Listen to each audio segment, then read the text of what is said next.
Wear them wisely, considering their age and design. Regular service every 3 to 5 years by reputable specialists is a must. Be cautious with polishing. It can alter the original finish and reduce value.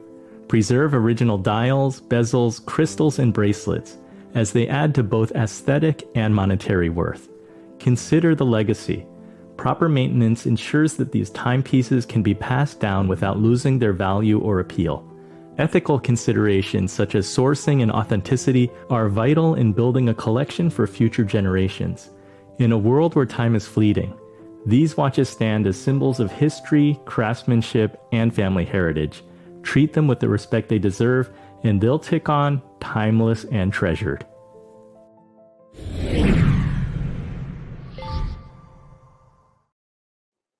Ariel, with instruments, I'm a believer that instruments should be played and not just like put into a case for like museum.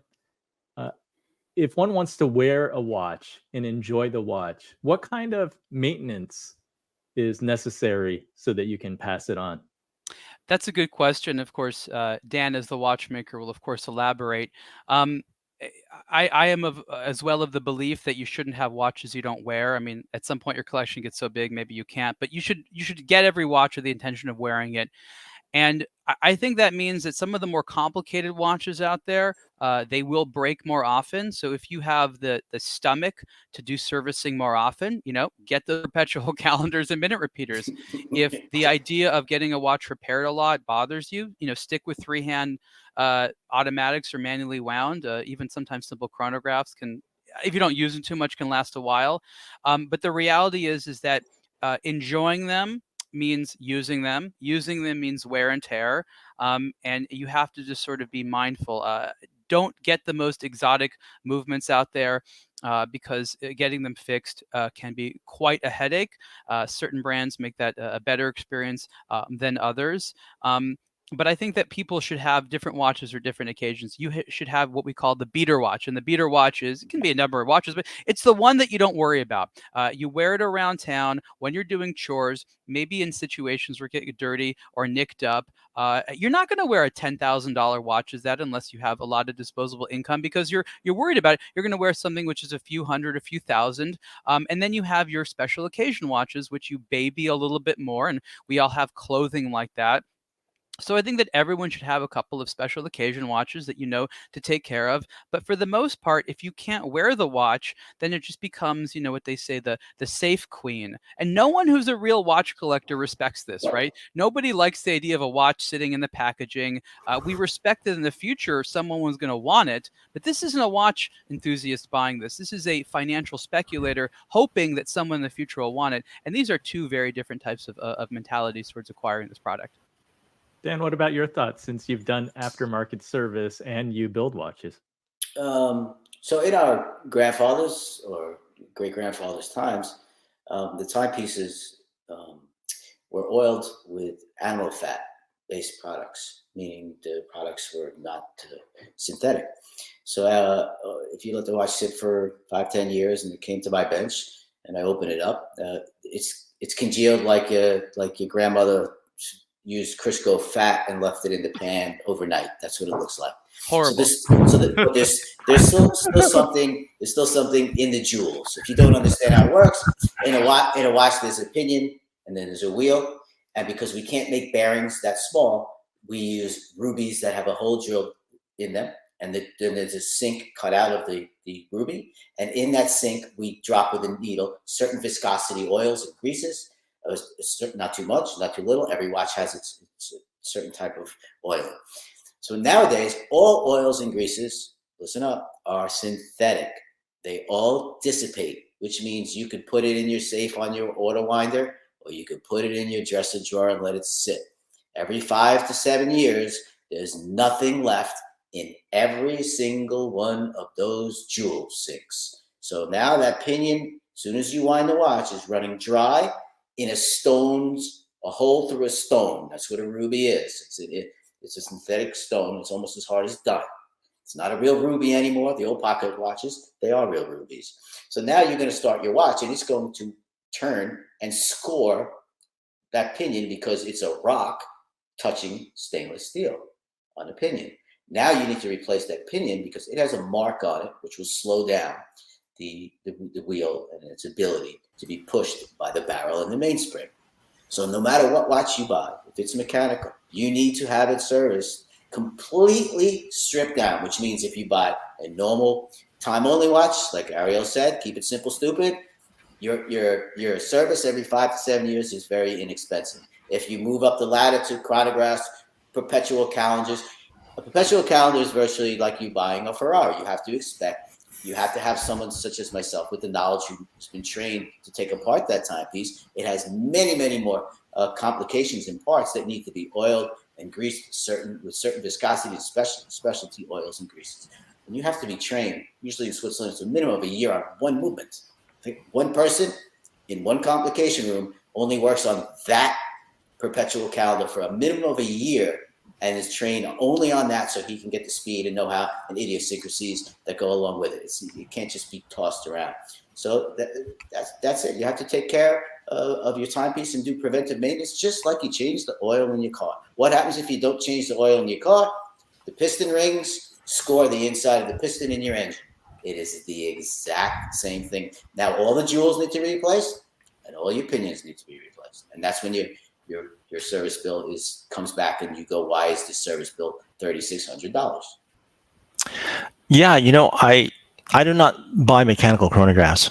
I looked up the servicing cost for a Valgio 7750, and it was minimum. I'm going to say $1,500, probably more, and that's for a standard ETA movement.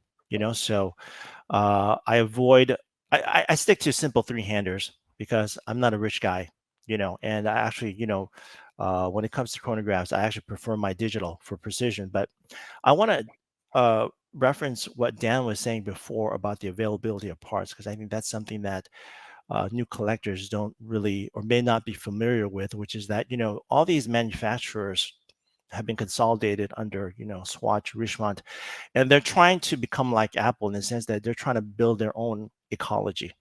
If you want to have your watch service, you can't go to, or it's very difficult to find a independent watchmaker who can access all the parts that you need, and they're forcing people to send their watches and be serviced, and it's all under the control of Rolex or whoever else, and then you might not see your watch for 6 months or whatever it is. So I'm very disturbed by this trend where I think the manufacturers should be more open to letting people take care of their watches and fall in love with their watches, but it seems like they're trying to squeeze every dime out of them in a time when wearing watches is becoming more and more scarce. So I think this is backwards, and I really wish that they would change their policies.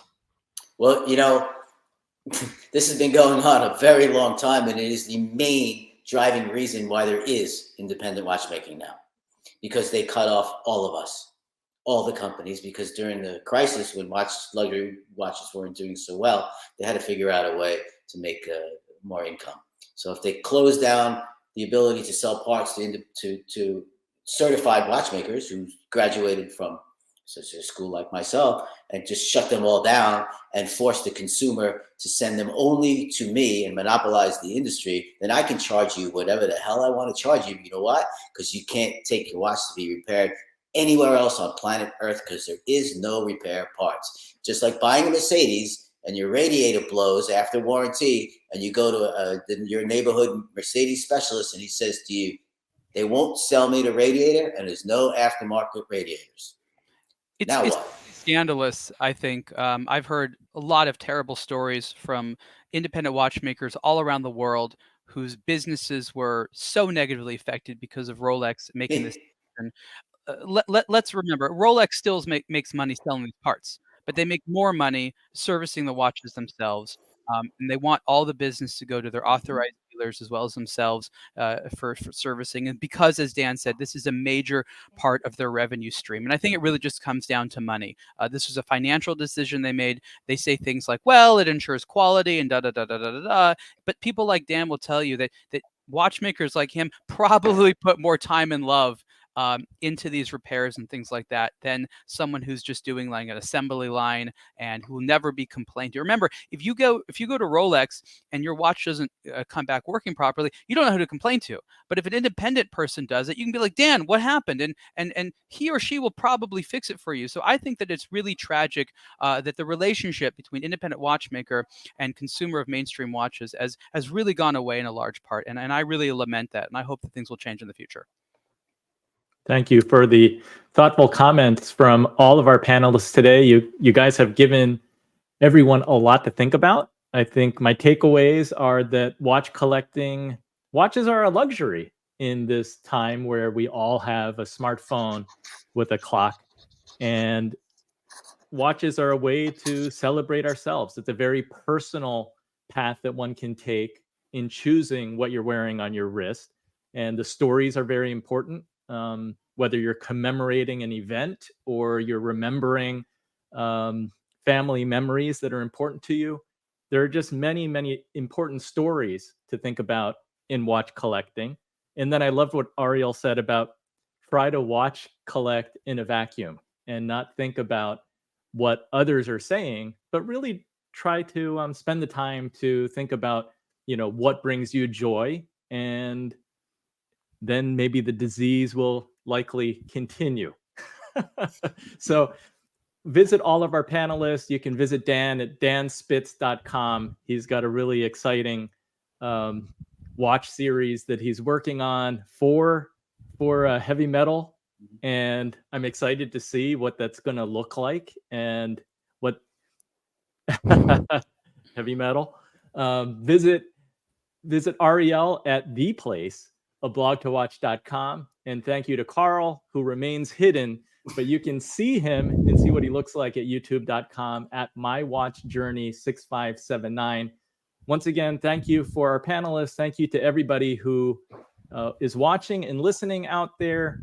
Mark your calendars for next week, October 4th. We've got Investing for Impact, the rise of socially responsible investing.